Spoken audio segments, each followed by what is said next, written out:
মৃত্যু নাছিল জুবিন গাৰ্গৰ লগত মৃত্যুৰ পূৰ্বে কিবা নঘটিবলগীয়া কিবা ঘটনা ঘটিছে যিসমূহ প্ৰতিবেদনৰ ভিত্তিতে মুখ্যমন্ত্ৰীয়ে উল্লেখ কৰিছিল সিআইডিয়ে নিৰ্দিষ্ট দিশ বিচাৰি পাইছে আৰু কালিৰ দিনটো যেটো ভিছাৰ ৰিপৰ্টৰ কথা মুখ্যমন্ত্ৰীয়ে কৈছিল তাতো কৈছে যে এটা অনাকাংক্ষিত খবৰ বা ফলাফল ওলাব পাৰে তাৰ মাজতে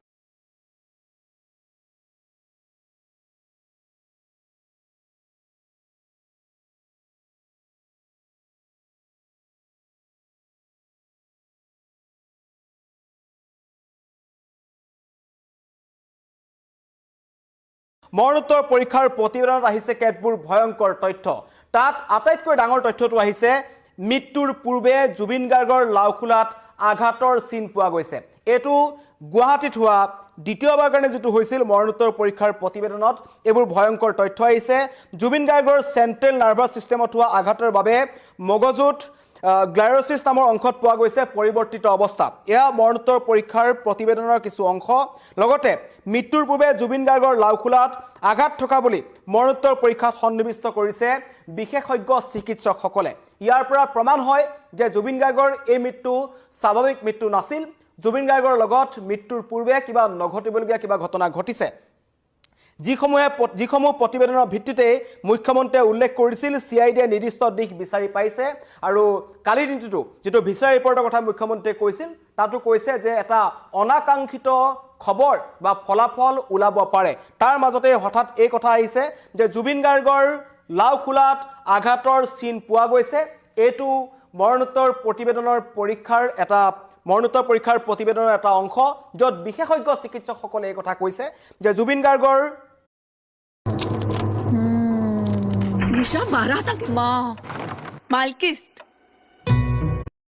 জুবিন গাৰ্গৰ সেন্ট্ৰেল নাৰ্ভাছ সিস্টেমত পোৱা আঘাতৰ বাবে মগজুৰ গ্লাইৰোসিছত অংশত কিছু পৰিৱৰ্তিত অৱস্থা পোৱা গৈছিল আৰু মৃত্যুৰ পূৰ্বে জুবিন গাৰ্গৰ লাওখোলাত আঘাত থকা বুলি মৰণোত্তৰ পৰীক্ষাত সন্নিবিষ্ট কৰিছে বিশেষজ্ঞ চিকিৎসকসকলে যিসমূহ প্ৰতিবেদনৰ ভিত্তিত মুখ্যমন্ত্ৰীয়ে কালি কৈছিল লগতে তদন্তকাৰী সিআইডিয়ে ইতিমধ্যে গ্ৰেপ্তাৰ কৰা অভিযুক্তৰ বিৰুদ্ধে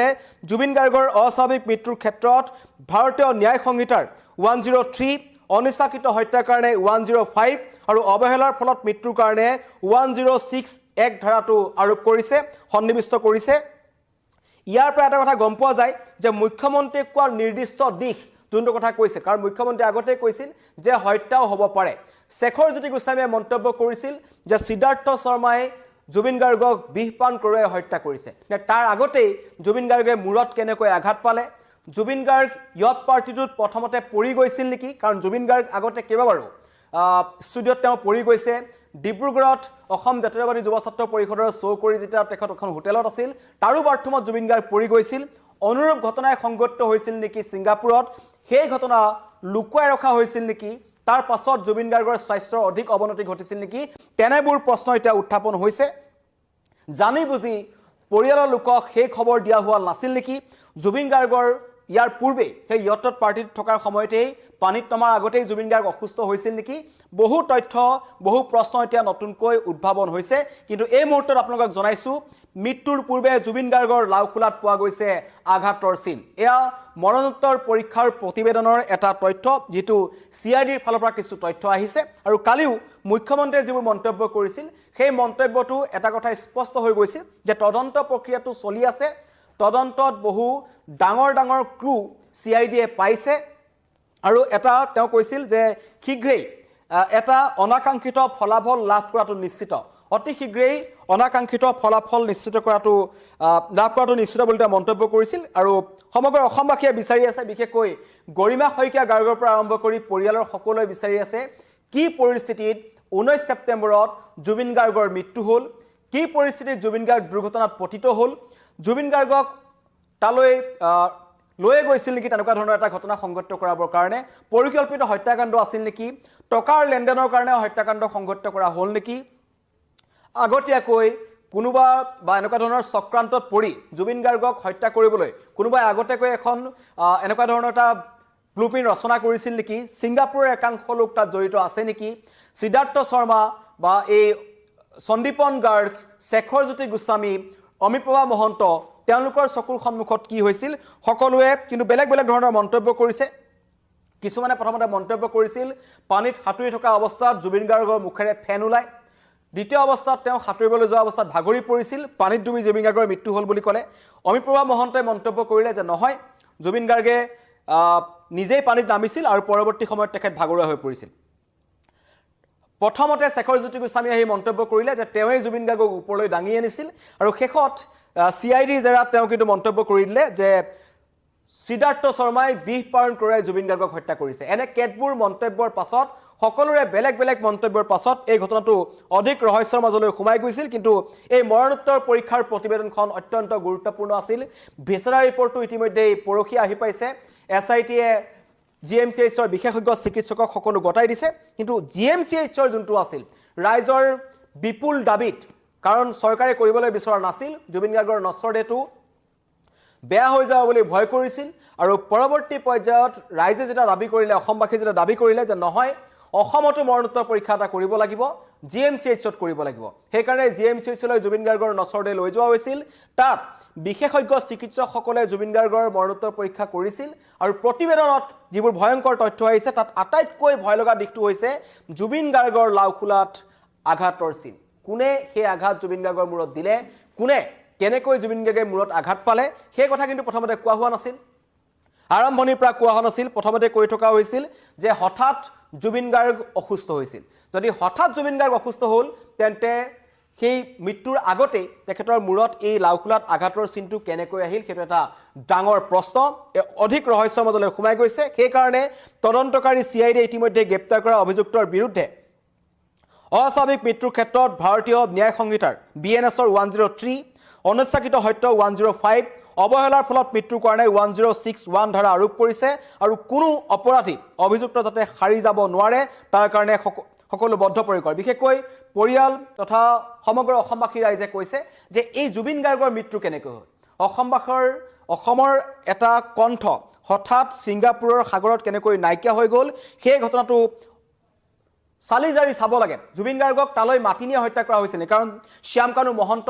তেওঁ নিজৰ পৰিয়ালৰ আগত মন্তব্য কৰিছিল যে জুবিন মোৰ কাৰণে পণ্য সামগ্ৰী জুবিনে মদ খায় জুবিনে পানী খায় মোৰ ক'বলগীয়া একো নাই কিন্তু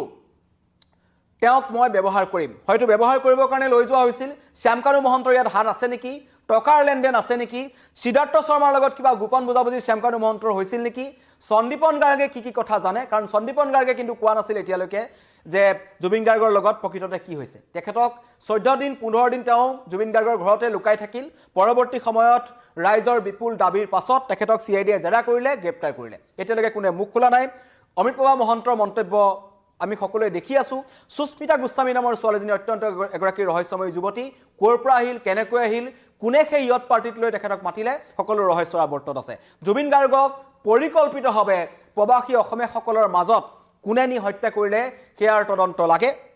যথেষ্ট লোকে মন্তব্য কৰিছে যে জুবিন গাৰ্গৰ এই অনাকাংক্ষিত মৃত্যু যেটো অস্বাভাৱিক মৃত্যু কোনে মান ল'ব পৰা নাই কাৰণ 19 ছেপ্টেম্বৰৰ পৰা আজিলৈকে এই মুহূৰ্তলৈকে কোনো এজন অসমবাসীয়ে মানি ল'ব পৰা নাই যে জুবিন গাৰ্গ আমাৰ মাজত নাই কিন্তু তাৰ মাজতে এনেকুৱা কিছুমান খবৰ আহিছে যে জুবিন গাৰ্গৰ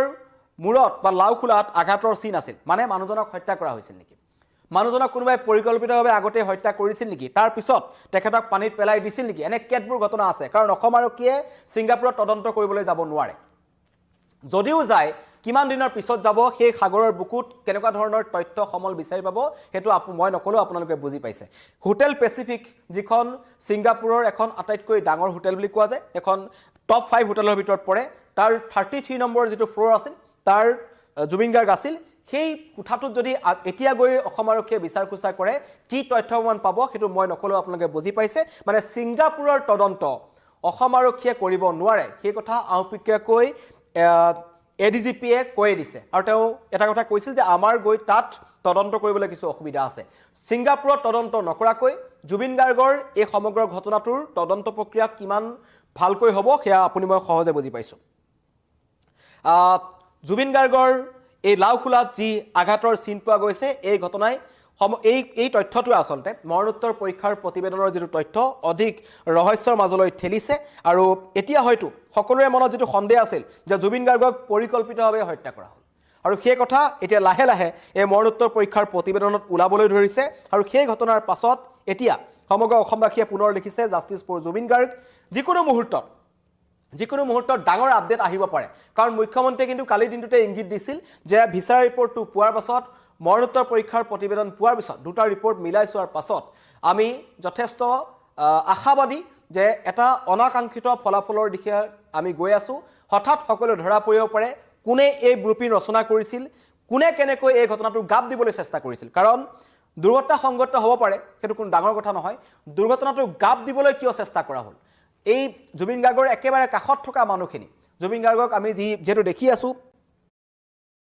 तूने जितना मेरी नाक कटवाई है आज मैं उसका बदला लेके रहूंगा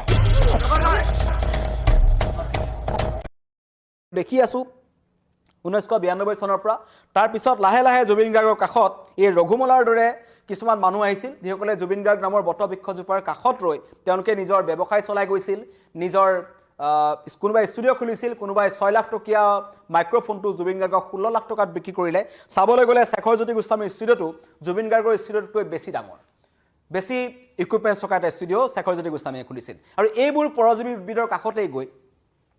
আমাৰ বটবৃক্ষজোপা নাইকিয়া হৈ গ'ল সাগৰৰ বুকুত চিৰদিনৰ কাৰণে অসমবাসীৰ এটা কণ্ঠ নাইকিয়া হৈ গ'ল এই তদন্তত গাফিলতি কৰা আহিবলৈ নিবিচৰা হসাটো জনাৰ পিছতো সমগ্ৰ ঘটনাটোক বিপৰীত দিশলৈ লৈ যোৱা মানুহসকলো কিন্তু তদন্ত প্ৰক্ৰিয়াত আহিব লাগে সকলোৰে বিৰুদ্ধে এই সমূহ ধাৰা দিয়া হৈছে আৰু আটাইতকৈ ডাঙৰ কথা সেই ভিডিঅ'টো এই যিটো ভিডিঅ' প্ৰথমৰ পৰা অসমবাসী ৰাইজৰ মনত প্ৰশ্ন উত্থাপন হৈছে জুবিন গাৰ্গে এবাৰ লাইফ জেকেটটো পিন্ধি সাঁতুৰিছে এবাৰ খুলি সাঁতুৰিছে এবাৰ তেখেত ভাগৰুৱা হৈ আছে দুজন মানে পিছফালৰ মন্তব্য কৰিছে ইমান দম নাইতো পানীত ডুবি যাব পাৰে উঠাই দিও নেকি এজনে কৈছে পাৰিব এইবোৰ মন্তব্য কোনে কৰিছিল কোনে জুবিন গাৰ্গক সাগৰত নামিবলৈ কৈছিল বা সাগৰত নামিবলৈ বাধ্য কৰিছিল বা সাগৰত নামাবলৈ লৈ গৈছিল তন্ময় ফুকনে সেই ইয়ট পাৰ্টিটোৰ আয়োজন কৰিছিল সেই কথা ইতিমধ্যে স্পষ্ট হৈছে কিন্তু এতিয়া এই লাউখলাত আঘাতৰ চিন